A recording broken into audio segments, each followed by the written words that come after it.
Hello everyone, welcome back to my Navratra blog. तो आज अष्टमी है और मैंने घर की पूजा वूजा ख़त्म कर लिया है और आज के दिन हम लोग खोइछा भरते हैं। तो चलिए मैं आप लोगों को बताती हूँ कि कैसे कैसे मैंने किया है। फर्स्ट डे से तो मैं क्लिप्स नहीं ले पाई क्योंकि घर में भी बहुत काम होता है, पूजा के टाइम पे सैलून वर्क भी रहता है। तो मैंने ये अष्टमी के दिन से कुछ क्लिप्स लिए हैं, तो वो मैं आप लोगों के साथ शेयर करती हूँ कि मैंने कैसे अपना नवरात्रा सेलिब्रेट किया। तो इस तरह से घर का पूरा पूजा-वूजा करके मैं मंदिर में खोइछा कभी भरती हूँ, कभी नहीं भरती हूँ, क्योंकि मंदिर में बहुत रश होता है तो आप प्रॉपर तरीके से नहीं कर पाते हो, कुछ चीज़ें मिसिंग हो जाती है। तो मैं घर में माता रानी के सामने बैठ के ही प्रॉपर जो भी प्रोसेस होता है वो मैं कर लेती हूँ और यहीं से भर के ले जाती हूँ और मंदिर में जाके वहाँ पे जैसे होता है पंडित जी को दे देती हूँ और वहाँ पे पूजा वगैरह कर लेती हूँ। तो मैंने अपना सारा प्रोसेस जो होता है वो किया और माता रानी को प्रणाम वरनाम किया और फिर मैं और सोनाली निकल गए और बहुत कम दूरी पे है और ये पंडाल है। वॉकिंग डिस्टेंस भी नहीं बोल सकते, अब घर के जस्ट बाजू में है। बट मुझे लेट हो गया था, डेढ़ 2 बज गया था तो काफ़ी रश था। हालाँकि यहाँ इतना रश नहीं होता, तो मैंने खोइछा वहाँ पे पंडित जी को दे दिया और नारियल वगैरह खरीद के भी दे दिया था और फिर जो मैं पूजा-वूजा करने के लिए ले गई थी वो सब मैं ले गई और मैंने वहाँ पे बैठ के पूजा कंप्लीट किया क्योंकि मैं 7 डेज़ में कभी मंदिर भी नहीं जा पाई थी पास में होने के बावजूद भी।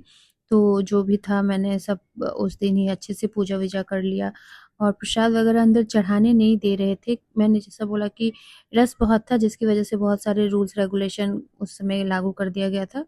तो मैंने जैसे सारी औरतें कर रही थी बाहर ही बैठ के पूजा-वूजा सब कंप्लीट किया और माता रानी का दर्शन किया और आज बहुत तेज़ धूप थी, बहुत ज़्यादा गर्मी था, तो थोड़ा परेशानी भी हो रहा था बट सब कुछ मैंने अच्छे से कर लिया एंड माता का दर्शन किया।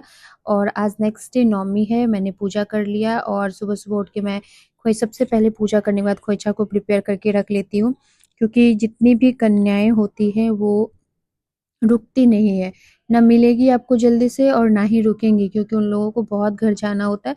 तो मैं इन चीज़ों को पहले से ही प्रिपेयर करके रखती हूँ ताकि मैं फटाफट देती जाऊँ और बाय गुड लक 10 बजे के आस-पास मुझे मेरी पहली कन्या मिल गई थी।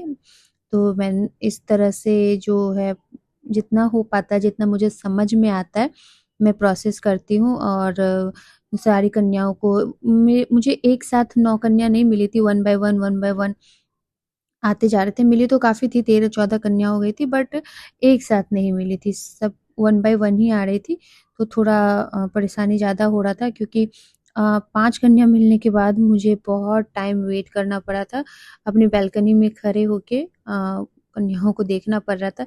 ये कन्या बहुत ये थी कि मैं नहीं खाऊँगी, मैं नहीं खाऊँगी क्योंकि बच्चों को नहीं अच्छा लगता खीर-वीर ये सब खाना। बट मैंने बोला कि नहीं खाओगे तो फिर मैं वो सब गिफ्ट जो लाई हूँ आपके लिए आपको नहीं दूँगी।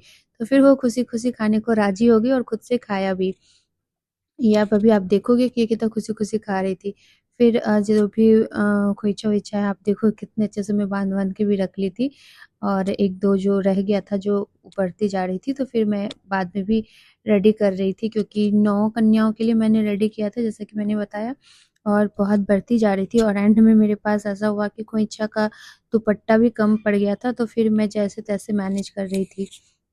फिर ये सारी कन्याएँ आई और मेरा कुल मिला के कन्या भोजन जो होता है वो बहुत ज़्यादा अच्छा रहा और सबसे अच्छी बात रही कि इतनी छोटी-सी प्यारी-सी कन्या आई। आज ये पहली बार आई इतनी छोटी कन्या वो 8-9 महीने की बच्ची थी। तो बहुत अच्छा लगा ये देख के तो मैंने जैसे-तैसे पूरा कन्या भोजन कंप्लीट किया। देन मैं थोड़ा-सा रेस्ट करने के लिए चली गई। रेस्ट करके जब वो शाम हो गया था तो अष्टमी के कारण मैं नहीं जा पाई थी तो सोनाली के साथ मैं गई फिर से और इस टेम्पल में इस तरह से शाम में भी रस अच्छा खासा था, तो मैंने थोड़ा बहुत अंदर का जो व्यू है वो कैप्चर किया क्योंकि अष्टमी के दिन मैं ज़्यादा नहीं देख पाई थी जैसा कि मैंने बताया था, खोइचा-वोइचा भर के काफ़ी लेट हो गया था और काफ़ी धूप था, तो मैं जल्दी-जल्दी में घर चली आई थी। तो इस तरह से माता रानी का मैंने दर्शन किया और जो होता है पानी-पूरी वगैरह खाना वो सब खाया, क्लिप्स फिर नहीं लिया और फिर हम लोग घर चले आए और अब मेरी बालकनी से आप ये व्यू देख सकते हो और समझ सकते हो कि कितना नीचे में कितना पास में मेला है।